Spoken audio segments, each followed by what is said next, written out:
이른바 해경공 김 씨 트위터 계정 소유주가 이재명 경기지사의 부인 김혜경 씨라고 결론 낸 경찰이 내일 김 씨를 검찰에 송치합니다.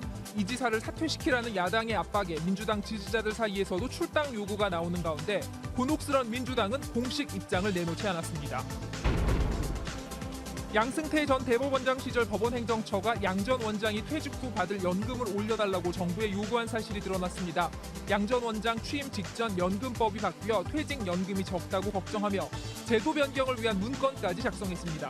단독 취재했습니다. 인천에서 발생한 중학생 집단 폭행 추락사 사건의 피해자 지인이 가해자들을 강력 처벌해달라는 국민청원을 올렸습니다. 청원자는 피해 학생은 러시아인 엄마와 사는 다문화 가정 아이로 초등학교 때부터 괴롭힘을 당해왔다고 주장했습니다.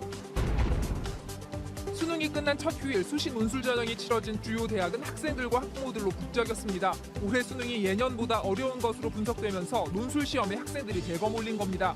사설학원 입시 설명회장도 붐볐습니다. 정부가 4차 산업혁명의 핵심인 드론 산업을 2016년까지 세계 5위권으로 올리겠다고 밝혔지만 정작 국내 업체들은 중국산에 밀려 고전하고 있습니다. 해법 찾아봅니다.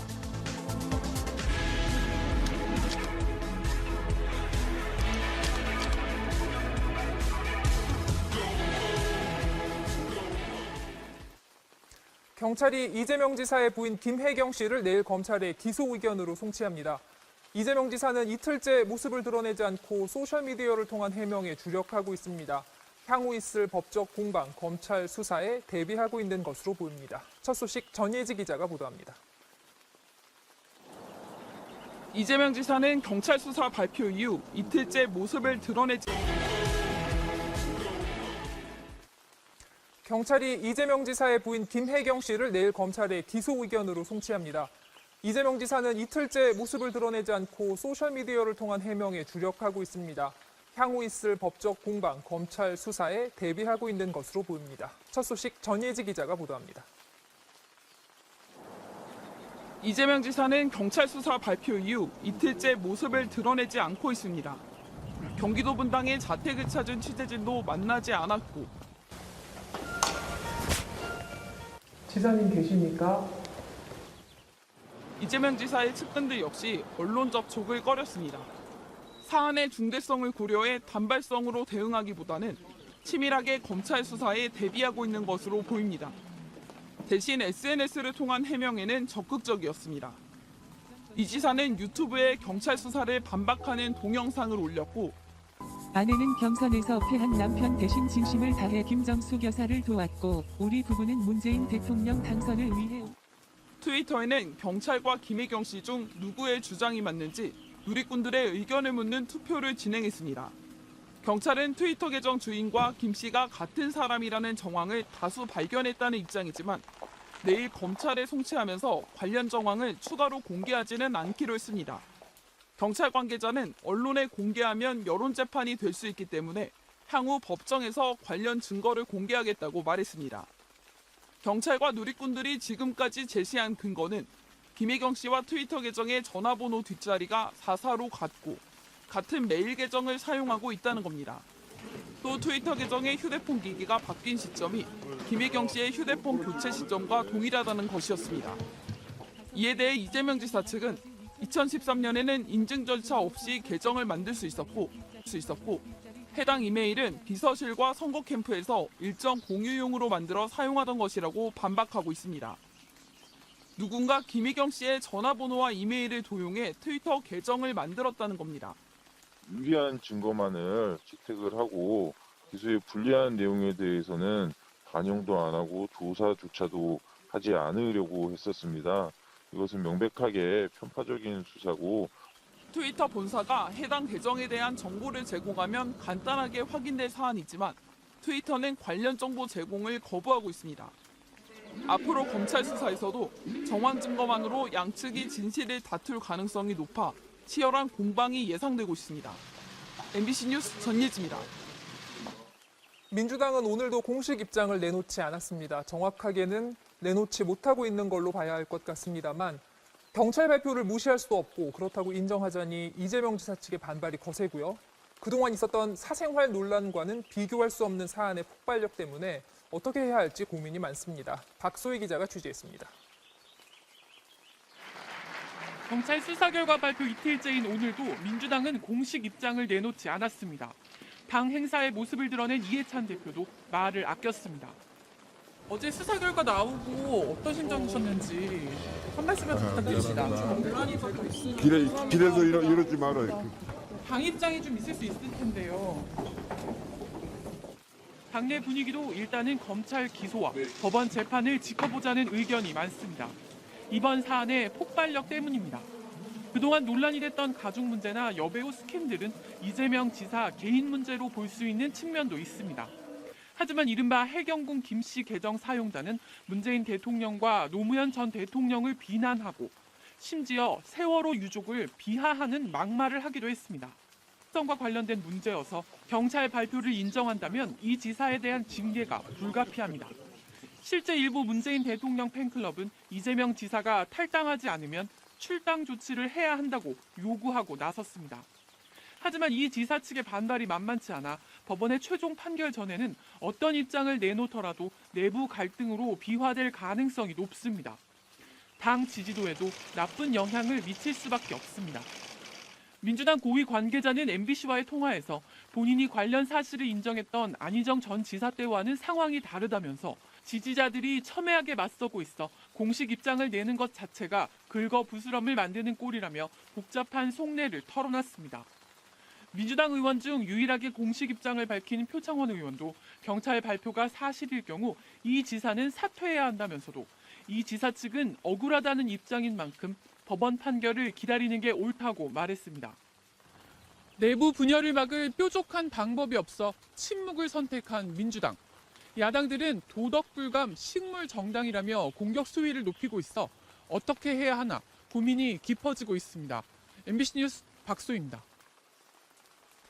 양승태 전 대법원장 시절 법원행정처가 양 전 원장이 퇴직 후에 받을 연금이 한 달에 460만 원밖에 안 된다며 양 대법원장의 연금을 올리기 위해 연금 계산법을 바꿔달라고 정부에 요구한 사실이 드러났습니다.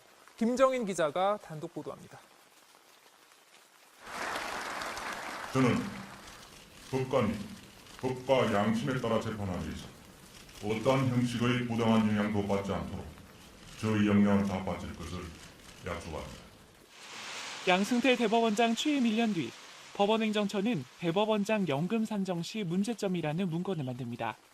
MBC가 단독 입수한 이 문건에서 법원은 원장님 취임 직전 연금법이 바뀌어 퇴직연금이 460만 원밖에 안 나온다고 걱정합니다. 법 개정 후 임명된 대법원장이 전 경력을 합산할 경우 대법원장의 보수가 반영되지 못하고 과거 대법관의 보수를 기준으로 퇴직연금이 산정돼 지급됨. 양승태 원장의 대법관 시절 월급은 550만 원. 대법원장 취임으로 월급이 2배나 올랐으니 대법원장의 보수를 기준으로 삼아서 연금을 올려드려야 한다는 얘기입니다. 임기가 5년이나 남아있는 양승태 대법원장의 연금 액수를 걱정하고 있는 겁니다. 인사혁신처는 법원행정처가 2012년 연금공단에 양 대법원장의 연금액을 문의하고 제도 개선을 요구했다면서 사법부가 양 원장을 위해 연금 계산법을 바꿔달라고 한 사실이 있다고 밝혔습니다. 그런데 양승태 대법원이 간첩 조작과 긴급조치 피해자의 배상 신청 기간을 3년에서 6개월로 대폭 줄이는 바람에 일부 피해자들은 국가로부터 받은 배상금을 이자까지 쳐서 도로 토해내야 했습니다. 양승태 대법원은 자신들의 판결로 국고 1조 8천억 원을 아꼈다는 문건까지 만들어 청와대의 국정협조사례라고 자랑했습니다. 나라에서 준 돈을 이걸 도로 또 다 도로 뺏어간다고 하니 돈이 한 푼도 없잖아요, 이제. 오늘 밤 11시 방송되는 탐사기획 스트레이트는 양승태 전 대법원장 시절 법원의 실태와 함께 5개월째 잠적 중인 사법농단의 최종 책임자 양승태 전 원장을 추적한 기록을 공개합니다. MBC 뉴스 김정인입니다. 양승태 전 대법원장 시절 사실상 2인자라고 할 수 있었던 인물이 박병대 전 대법관입니다. 내일 박 전 대법관은 검찰에 공개 소환돼 조사를 받습니다. 일선 판사들은 사법농단에 연루된 현직 판사의 탄핵을 촉구하는 방안을 논의할 예정입니다. 김소정 기자입니다. 박병대 전 대법관은 양승태 사법부의 사법농단 의혹에 가장 깊숙이 연루된 전현직 대법관으로 꼽힙니다. 김기춘 당시 대통령 비서실장과 만나 징용 피해자 소송 지연 방안을 논의하고 이 밖에도 원세훈 전 국정원장 재판과 전교조 법외노조화를 둘러싼 소송, 박근혜 전 대통령의 7시간 행적 의혹을 제기한 일본 언론인 재판, 비선의료진 소송 정보 유출 등 청와대가 주목한 대부분의 재판에 관여했다는 혐의를 받고 있습니다. 검찰은 이미 임종원 전 법원행정처 차장을 재판에 넘기면서 그의 상관이었던 박 전 대법관이 30가지가 넘는 범죄 혐의에서 임 전 차장과 공모관계라고 적시했습니다. 따라서 내일 오전 전현직 대법관 중 처음으로 박 전 대법관을 포토라인에 세우며 공개 소환해 조사할 예정입니다. 한편 전국 법원을 대표하는 판사 110여 명은 내일 오전부터 사법연수원에서 전국 법관 대표회의를 개최합니다. 이 자리에서 사법농단에 연루된 현직 판사들에 대해 국회에 탄핵을 촉구하는 방안이 논의될 것으로 보입니다. 참석 자격이 있는 대표법관 10명 이상이 동의하면 정식 안건으로 논의되는데 상당수의 법관들이 안건 발의에 찬성한 것으로 알려졌습니다. 만약 참석 법관의 과반 이상이 동의해 탄핵 촉구 결의안이 통과될 경우 사법부 내에 큰 파장을 몰고 오는 동시에 국회의 탄핵 소추 움직임에도 적지 않은 영향을 끼칠 것으로 전망됩니다. MBC 뉴스 임소정입니다. 지난주 인천에서 발생한 중학생 집단 폭행 추락사 사건. 가해자는 법원에 출석하면서 숨진 학생으로부터 빼앗은 패딩 점퍼를 입고 있었습니다. 숨진 학생이 오래전부터 괴롭힘을 당해왔다며 피의자들을 엄벌해달라는 청와대 청원도 제기됐습니다. 이유경 기자입니다. 옥상에서 또래 친구를 폭행해 숨지게 한 혐의를 받고 있는 이모군. 영장실질심사에 참석한 이군은 갈색 패딩을 입고 있었습니다. 그런데 이 패딩은 숨진 전모군의 것이었습니다. 이 같은 사실은 전군의 어머니가 SNS에 글을 올리면서 알려졌습니다. 러시안 말로 된 글에는 내 아들을 살해한 살인범입니다. 마지막 저 패딩은 내 아들 옷입니다라는 댓글과 함께 피의자의 법원 출석 사진이 올라왔습니다. 글이 알려지면서 논란이 일자 경찰은 피의자의 이군이 숨진 전군의 패딩을 입었다는 사실을 확인했습니다. 가해 중학생들은 사고 당일 새벽 2시쯤 한 공원에서 전군의 옷을 벗겨 폭행했고 전군이 이를 피해 도망가자 그 옷을 뺏어 입었다고 진술한 것으로 전해졌습니다. 그때 당시에 옥상으로 올라갈 때는 피해자가 아무런 옷도 입고 있지 않았어요. 가해자 중에 한 명이 그 피해자 패딩을 입고 올라갔거든요. 청와대 게시판에는 가해 학생들을 엄벌해달라는 청원이 올라왔습니다. 숨진 전군이 다니던 교회 지인은 전군이 다문화 가정에서 힘들고 외롭게 살던 아이였다며 초등학교 때부터 괴롭힘에 시달렸다고 밝혔습니다. 어머니가 러시아 분이세요. 아버지는 연락이 안 돼요. 어머니 혼자 아이를 양육하고 계시죠. 가해 학생들을 상해치사 혐의로 구속한 경찰은 전군이 과거에도 상습 폭행을 당했는지 조사할 예정입니다. MBC 뉴스 이유경입니다. 한 물류회사가 운전기사들에게 중고 화물차를 시세보다 수천만 원 비싸게 팔아넘겼습니다. 뒤늦게 이를 알고 계약을 해지하려 하니 계약서를 근거로 거액의 위약금을 요구해 그만두지도 못하게 합니다. 해당 회사는 갑질은 없었다며 일방적인 주장이라고 반박했는데요. 김민찬 기자가 취재했습니다. 화물 운송 시험에 합격한 사람들이 교육을 받고 있는 김민찬 기자가 취재했습니다. 화물 운송 시험에 합격한 사람들이 교육을 받고 있는 경기도의 한 대학교. 물류회사 직원들이 기사들을 붙잡습니다. 다 일자리 정보거든요. 순수익 4,500만 원은 보장되니 자기네 회사와 계약하자고 말합니다. 1,000만 원 제가 보장해드리면 여기서 다 이것저것 다 빼고 400에서 500 차이 났거든요. 그러니까 이거 뭐 할부까지 다 빼고. 매출 보장이 계약서에 들어간다고 강조합니다. 계약상에다 매출 보장이라고 쓸 수 있는 거는 저희 약속을 지키겠다는 얘기니까. 물류회사를 찾아갔습니다. 화물차 운전을 하고 싶다고 했더니 중고차 구입을 권유합니다. 기본이 9,800이 나오는 신용대시, 등록세, 취득세, 보험 다 들고 모든 거 다 해서 다. 차값은 할부로 갚고 장기간 계약을 맺을 거니 일자리 걱정은 하지 말라고 합니다. 계약 기간이 5년으로 이제 보장을 하는데 그건 적어도 할부 납부하는 동안에는 일자리를 저희가 보장을 해준다는. 그런데 이렇게 계약을 맺은 화물차 기사들은 어떻게 살고 있을까? 먼저 차가. 많게는 1억 7천만 원, 적게는 1억 원에 주고 산 중고차들인데 시세보다 수천만 원이 비쌌습니다. 1억 500을 내가 돈을 줬는데 5,500에 차를 샀다. 그래 한 4천만 원 내가 그만 간 거지 지금. 한 달에 500만 원을 번다는 것도 사실과 달랐습니다. 끼니도 걸으면서 밤낮 없이 짐을 날랐지만 손에 쥔 돈은 한 달에 100만 원 남짓. 다 빠지고 나면 한 100만 원 정도 남는데 뭐 많으면 한 100만 원 초반 정도 남고 뭐 거의 완전 노예인 거죠. 심지어 정기 검사를 받지 않은 차를 팔아 넘긴 경우도 있었습니다. 첫 정비업체에서 그렇게 얘기를 안 하더라고요. 엔진 쪽이 너무 낡았고 뭐 성능도 안 나오고. 월급을 주지 않았습니다. 다 떠나서 그냥 일을 그만두고 싶어도 5년 계약에 묶여 그만둘 수가 없었습니다. 회사가 요구한 계약 해지 대가는 위약금 1,000만 원. 무서우니까 이제 계약상 빼도 박도 못하고 뭐 발목을 쥐고 있는 그런 계약 조항들 때문에 지금도 이 빗속에서 결국 피해자들은 물류회사를 상대로 사기 등 혐의로 경찰에 고소를 준비하고 있습니다. 내가 대출받은 금액들이 어떻게 사용되는지에 대해서 전혀 물류회사에서는 그 부분 내용을 공개를 하지 않고 있습니다. 차량 구입비 명목으로 받아서 편취한 것이 아닌가. 하지만 해당 물류회사는 화물차 기사들의 일방적인 주장이라고 반박했습니다. 계약서를 작성한 합법적인 거래이고 자동차 가격도 번호판 비용과 취등록세, 수수료까지 포함된 금액이라고 밝혔습니다. MBC 뉴스 김민찬입니다.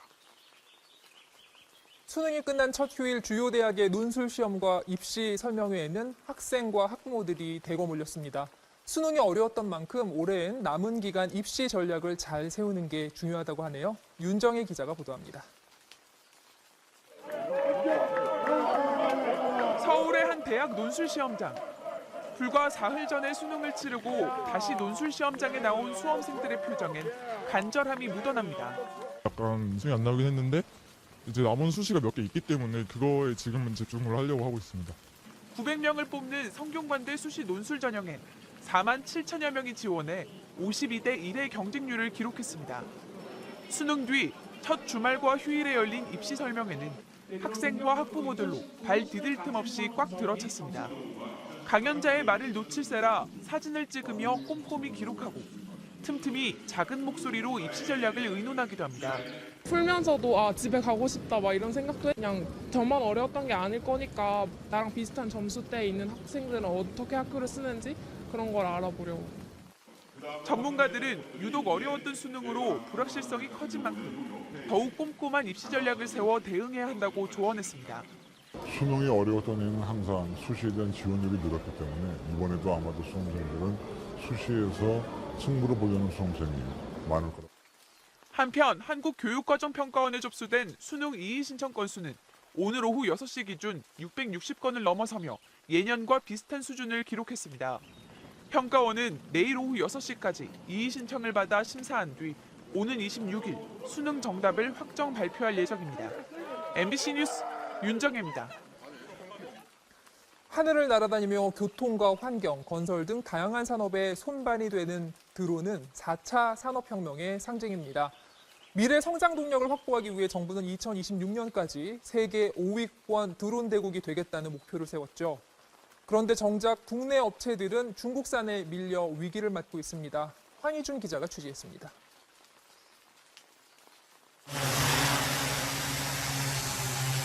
비행기 모양 드론이 시속 120km 빠른 속도로 하늘을 가릅니다.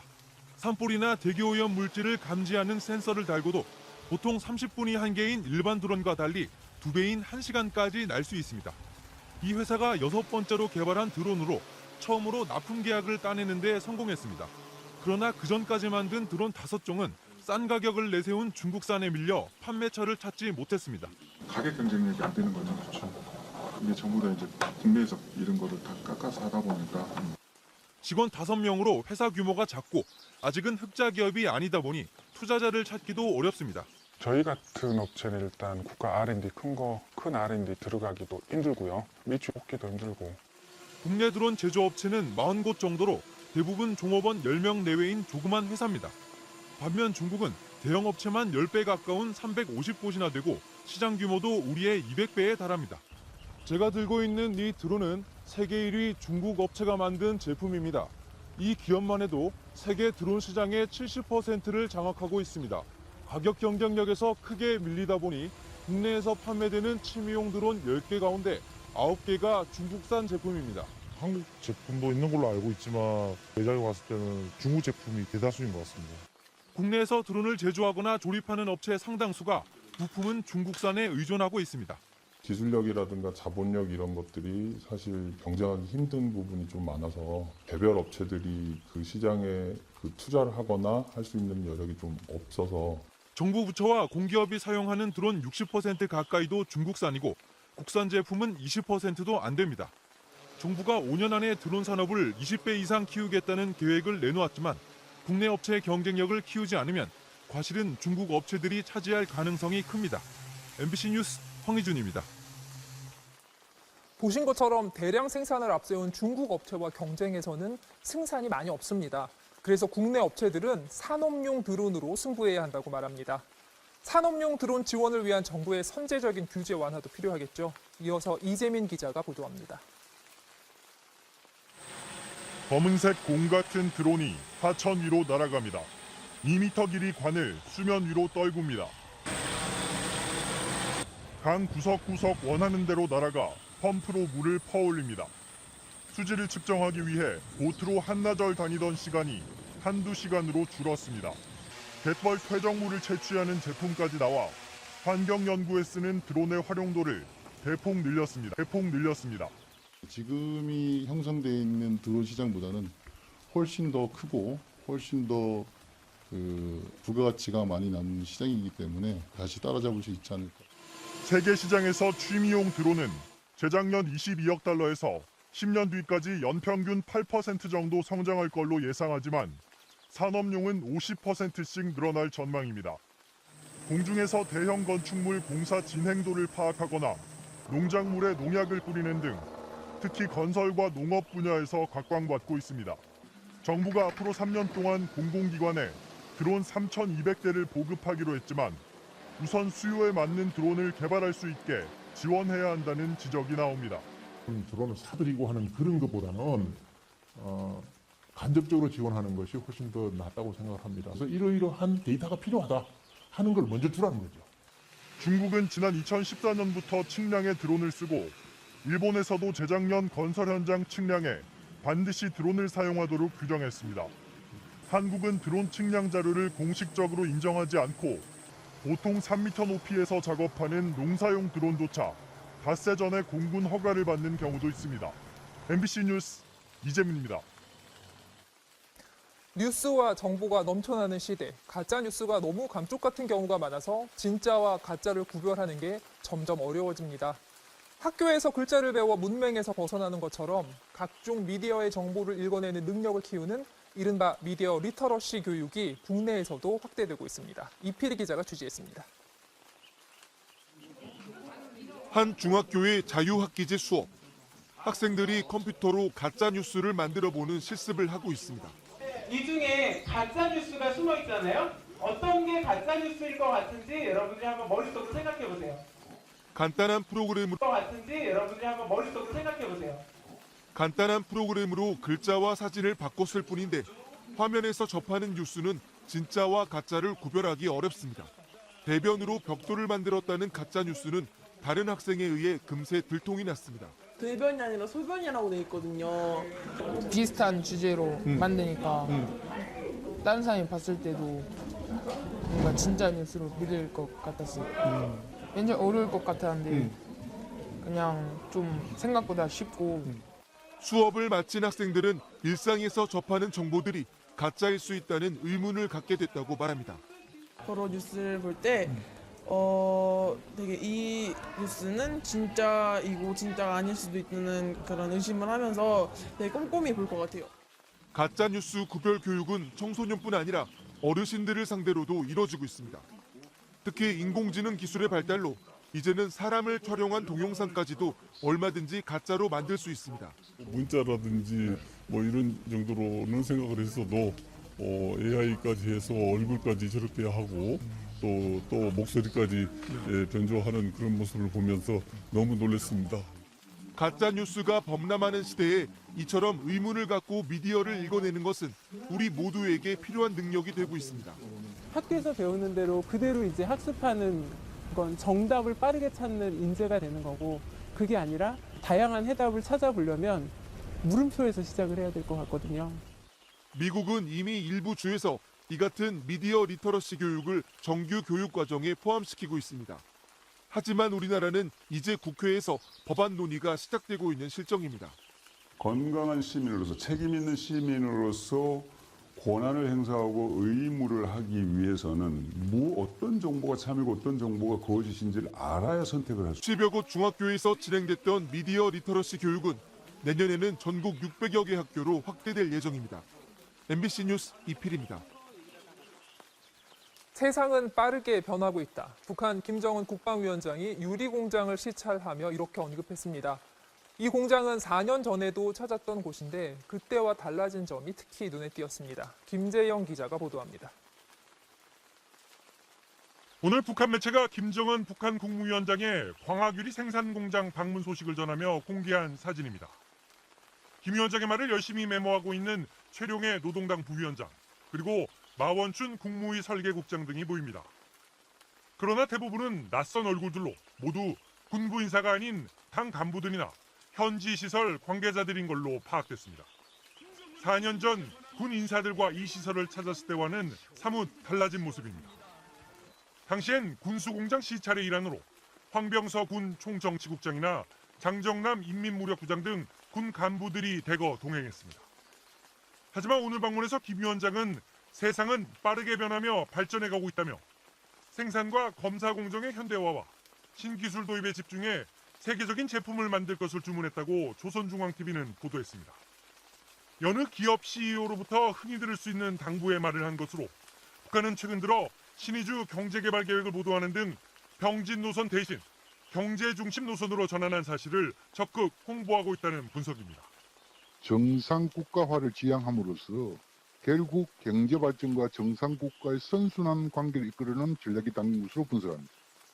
북한의 헌법상 국가수반인 김영남 최고인민회의 상임위원회 위원장이 멕시코 대통령 취임식과 쿠바 답방을 위해 중남미 순방에 나선 것도 같은 정치적 맥락이라는 분석입니다. MBC 뉴스 김재영입니다. 정치적 맥락이라는 분석입니다. MBC 뉴스 김재영입니다. 장병 44명을 태우고 실종됐던 아르헨티나 해군 잠수함이 무려 1년 만에 발견됐습니다. 수색 종료를 불과 48시간 앞둔 시점이었습니다. 극적인 발견에도 불구하고 유족들은 분노했습니다. 어떤 사연인지 이용주 기자가 보도합니다. 아르헨티나의 해군 잠수함 산 후아노가 발견된 장소는 해저 907m 깊이의 협곡입니다.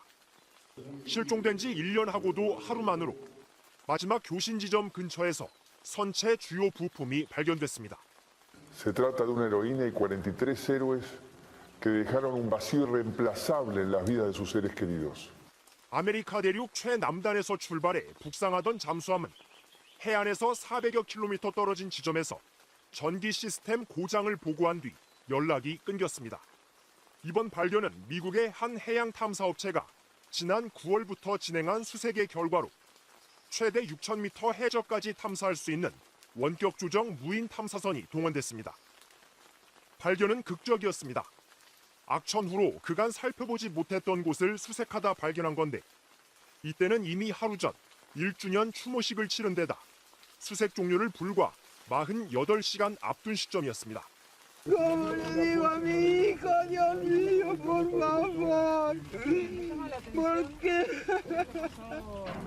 하지만 정부를 향한 불신은 더 깊어졌습니다. 당초 해군은 실종 뒤 폭발음으로 추정되는 음파를 탐지했다고 발표했었는데 정작 이번에 찍은 선체 사진을 보니 폭발이 있었다고는 믿기 힘들 정도로 깨끗해 보였기 때문입니다. parte de arriba se ve todo, se nota que está todo entero, así que se hizo como dijeron una explosión. 게다가 대통령은 사고 원인 조사에 최선을 다하겠다고 한 반면 분노를 키웠습니다. 극적인 발견에도 불구하고 정부 내 엇박자로 인한 불신은 더 커지는 상황입니다. MBC 뉴스 이용주입니다. 온라인을 통한 해외 직구가 많아지면서 고객을 뺏긴 백화점들이 기존의 임대료를 받아 수익을 내던 구조에서 벗어나 직접 물건을 들여와서 싸게 파는 할인 매장 방식의 판매에 나서고 있습니다. 신정현 기자입니다. 백화점 일반 매장에서 300만 원 가까운 정가에 팔리는 이 핸드백. 이곳에선 25%, 무려 70만 원 저렴하게 판매 중이고 60만 원짜리 이 신상품 운동화도 30% 할인가에 나왔습니다. 그보다 보니까는 가격면이 제일 중요하니까는 세일을 받아서 사니까는 좀 잘 샀다는 생각이 많이 들어요. 이곳의 가격 경쟁력이 높은 건 100% 직매입 방식을 도입한 덕분입니다. 입점업체 매장을 빌려주고 임대료를 받아 수익을 내던 구조에서 벗어나 백화점이 직접 사온 물건을 판매하고 재고 관리도 도맡습니다. 백화점이 직접 가격을 자유롭게 결정해 할인폭을 키울 수 있고 한 매장 안에 여러 상표의 제품을 진열할 수도 있습니다.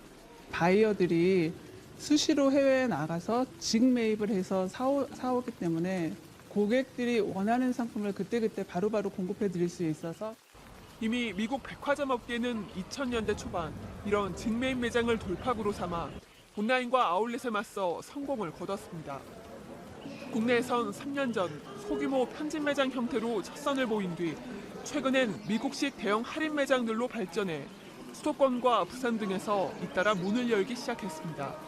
다양한 브랜드와 다양한 가격대를 고객들한테 제공을 함으로써 젊은 층을 유도할 수 있는 셀프 가격 확인기를 곳곳에 두고 계산원을 제외한 점원을 두지 등 백화점에선 상상하기 어려웠던 변화도 시도하고 있습니다. MBC 뉴스 신정현입니다. 영화 만추의 감독이자 배우 탕웨이의 남편으로 잘 알려진 김태용 감독, 그리고 천만 영화 신과 함께 방준석 음악감독, 영화계 두 스타 감독이 국립국악원에 갔습니다. 이들이 국악원에 간 까닭이 뭔지 양효경 기자가 만나서 들어봤습니다. 만추의 김태용 감독, 신과 함께의 방준석 음악감독. 영화계 명감독들이 국악인들과 의기투합해 새로운 실험에 나섰습니다. 마무리로 생각하지 마시고요. 국립국악원의 제안으로 이루어진 프로젝트. 우리 소리 특유의 음색과 그 안에 담긴 정서적 공감대가 이들을 매료시켰습니다. 서양 클래식을 들어서도 이런 케이팝을 들어서도 해소되지 않는 삶에서 어떤 영역이 있었는데 국악 음악을 들으면서 뭔가 이렇게 슉 들어오는 어떤 느낌을 받아요. 할머니가 그 강가에 서서 이제 강강술로를 부르세요. 딱 들었을 때 저는 이건 자장가네? 이게 사실 먼 게 아니구나. 우리 안에 있는 거구나. 상여에 장식된 작은 나무 인형들 꼭두. 전 시중폭풍이다. 죽은 이를 위로해주고 저승길까지 함께한다는 어느새 잊혀진 옛 이야기도 끄집어냈습니다. 나 대신 좀 같이 좀 잘 모시고 갔으면 좋겠다는 어떤 긴 바람이 거기에 담겨 있는 거잖아요. 되게 따뜻한 생각이잖아요. 오랜 시간 이어져 온 우리네 마음과 소리, 그리고 몸짓. 지나간 과거의 것이란 틀을 깨고자 국악의 가장 대중적이고 동시대적인 예술인 영화와 연극을 접목시켰습니다. 국악이 가지고 있었던 그 영역은 현대 사회에서 더 부각되는 느낌이거든요.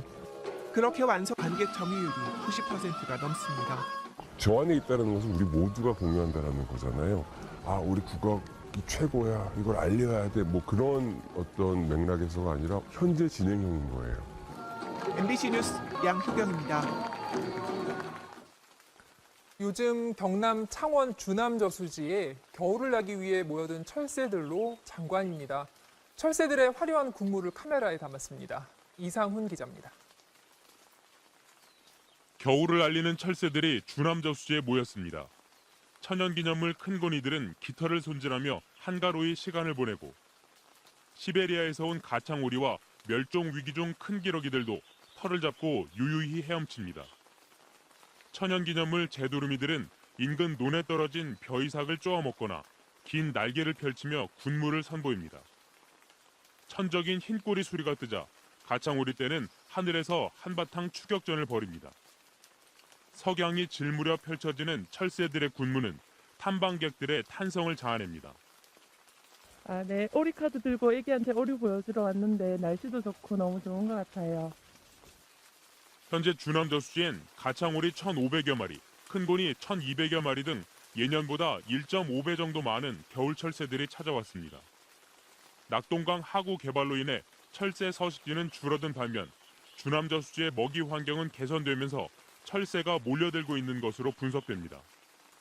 올해 이제 우리 창원시에서 연 제구도 했고 그리고 물높이라든지 이런 것들을 적절하게 잘 맞췄기 때문에 해마다 따뜻한 남쪽 땅을 찾아오는 철새들은 이곳에서 겨울을 난 뒤 내년 봄 다시 북쪽 고향으로 돌아갑니다.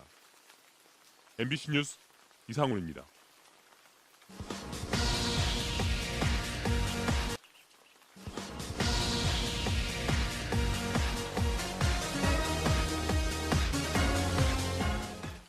일요일 밤 스포츠 뉴스입니다. 어제 축구 대표팀 평가전 조금은 아쉬웠죠. 하지만 황의조 선수의 골 결정력은 희망을 심어주기에 충분했습니다. 호주 브리즈번에서 민병호 기자입니다. 후방에서 길게 날아온 한 번의 패스. 황의조는 말 그대로 원샷 원킬이었습니다. 수비가 쫓아오고 있었기 때문에 빠른 타이밍에 슈팅을 하고 그리고 골대 안으로 최대한 밀어넣자는 생각이 컸는데 그게 잘 좋은 코스로 좋은 방향으로 잘 들어갔던 것 같아요. 전반전 유일한 슈팅이었던 황의조의 이 한 골로 대표팀은 경기 흐름을 반전시켰습니다. 경기가 안 풀릴 때일수록 좀 더 내려가서 받아주고 할 수도 있지만 한번 공이 왔을 때 최대한 잘 지켜서 결정을 해야겠다는 생각이 제일 컸던 것 같아요. 황의조의 최근 페이스는 경이적입니다. 아시안게임에서 9골로 득점왕에 오른 데 이어 성인 대표팀에서도 지난 3경기에서 2골, 여기에 J리그 6경기 연속골 행진까지 25경기에서 무려 24골을 몰아넣고 있습니다. 어제 뜻밖의 부상으로 교체됐지만 모레 우즈벡전 출전은 가능할 전망입니다. 우리 대표팀에 오랜만에 믿고 쓸 수 있는 확실한 원톱 공격수가 등장했습니다. 나이 27에 찾아온 전성기. 황의조의 시대는 이제부터가 시작입니다. 브리즈번에서 MBC 뉴스 민병호입니다. 프로야구 KT 위즈의 새 사령탑 이강철 감독이 취임식을 가졌습니다. 가을 야구를 통해서 젊은 선수들과 함께 성장하겠다는 포부를 밝혔습니다. 오늘 오전 수원 KT 위즈 파크입니다. 먼저 이승용 단장의 덕담부터 들어볼까요? 프로그램을 좀 더 신일 이강철 감독님의 재계약을 위해서 같이 함께 뛰자고 약속을 했거든요. 이제 막 취임했는데 벌써 재계약 이야기를 꺼내시는군요. 그만큼 기대가 크다는 거겠죠. 되게 죄송하고 감사한 마음 전했고요. 부산 팬들한테도 되게 감사하다는 말씀 드리고 KT를 위해서 절대 매진하겠습니다. FA 영입보다는 자체 육성, 젊은 KT 선수들과의 도전을 선언했습니다. 완성된 팀보다는 항상 도전해서 그 팀을 만들어가는 그런 거를 많이 꿈꿔왔기 때문에 KT라는 팀하고 저하고 되게 잘 맞는 것 같고 잡아주시면 고맙고요. 고졸 신인 최다 홈런을 친 강백호의 우익수 전환 등 벌써 선수 개개인의 장점을 살리는 쪽에 초점을 맞추고 시즌 구상을 하고 있다고 합니다. 선수들이 주도가 돼서 하는 야구를 하고 싶고요. 열심히 응원하는 모습을 많이 봤기 때문에 그분들을 위해서라도 가을 야구를 꼭 하고 싶습니다. 취임식 이후 곧바로 마무리 훈련이 열리는 미야자키로 떠났는데 이강철 감독이 보여줄 새로운 KT의 야구 기대됩니다. 유럽 네이션스 리그에서 포르투갈이 호날두 없이 예선을 치르고도 4강 진출을 확정지었습니다. 이탈리아는 홈 무승 징크스가 계속되고 있습니다. 톱플레이 출발합니다. 경기 전 아주리 군단의 주장 키엘리니의 대표팀 100경기 출전을 축하한 이탈리아. 1년 넘게 홈에서 승리가 없는데 단단히 마음을 먹고 나왔습니다. 포르투갈 골문을 향해서 강력한 슈팅을 퍼붓는데요. 하지만 번번이 다 막히고 맙니다. 제대로 머리를 갖다 댄 헤딩슛도 이렇게 골대를 빗나갑니다. 왜 이렇게 안 들어가는 거야? 머리를 감싸지고요. 골대 바로 앞에 슛까지 수비 맞고 빗나가자 혼잣말까지 애가 타는군요. 결국 0대0 무승부. 덕분에 2승 1무가 된 포르투갈은 호날두 없이도 조 1위 4강 진출을 확정짓습니다. 이번엔 세르비아와 몬테네그로의 경기입니다. 페널티킥을 얻은 세르비아, 키커로 나와서 미트로비치 준비한 게 있는데요. 회심의 파넨카킥이 골대를 넘어가 버리는군요. 골키퍼를 속이긴 했는데 이러면 조금 많이 멋졌죠? 예. 스웨덴의 공격 기회입니다. 자, 여기서 높이 크로스가 올라가는데 여기서 잠깐 골대 앞에 모인 선수 중에 누가 헤딩을 따낼까요? 자, 그 주인공은 자신 있게 뛰어오른 바로 이 선수. 터키 골키퍼였는데 가슴을 쓸어내린 골처리였습니다. 지금까지 토플레이였습니다. 남은 시간은 20초. 트리플 더블에 어시스트 하나가 부족했던 여자농구 KB의 박지수 선수. 이 패스가 극적으로 연결되면서 결국 트리플 더블을 완성합니다. 일요일 밤 스포츠 뉴스였습니다.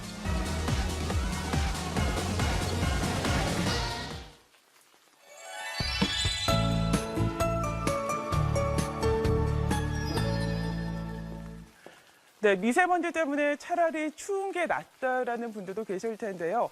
그동안 먼지를 밀어냈던 한기가 다소 약해져서요. 오늘 밤새 중국발 스모그가 또다시 밀려오겠습니다.